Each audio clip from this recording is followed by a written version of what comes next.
আসসালামু আলাইকুম প্রিয় সবুজ প্রেমী ভাই ও বোনেরা। সবুজের ঠানে মাসুক ভাই যেদিকে খুশি সেদিকেই চলে যেতে পারে, যে কোনো ব্যক্তি ফোন দিলেই সারছে মাসুক ভাই চলে যাবে। আজকে আমি আমার সানাজ ভাই, এই গাছটি সানাজ ভাই খাইতে ফেলাইছিল, আপনাদের মাঝে ভিডিও তুলে ধরছিলাম, আমিও একটু সহযোগিতা করছিলাম। ওই গাছটিতে আজকে আমি রিপিট কলমের মাধ্যমে গাছটির কাজ সম্পূর্ণ করবো। ভিডিওটা আপনারা সাথে রেখে দেখার চেষ্টা করবা।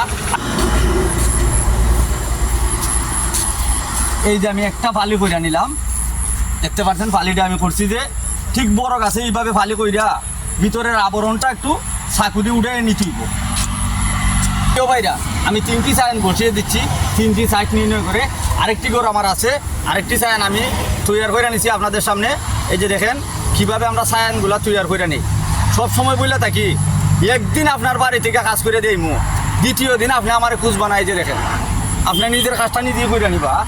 ঠিক একটা সাইড নির্ণয় করিয়া বড় গাছ খুব হিসাবের কাজ, সাইডটা নির্ণয় করে যাতে একটা সাইডের সালে গাছটারে ফাইয়া যায়।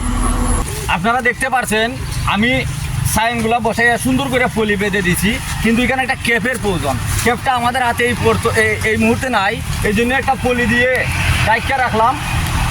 পরবর্তীতে অবশ্যই ক্যাপটা ব্যবহার করবো। ক্যাপটা তো মাপের বাহিরে, যার কারণে ক্যাপটা দিতে পারছি না, পলি দিয়ে বাইরে রাখছি। তো ভালো থাকবেন, খুদা হাফেজ।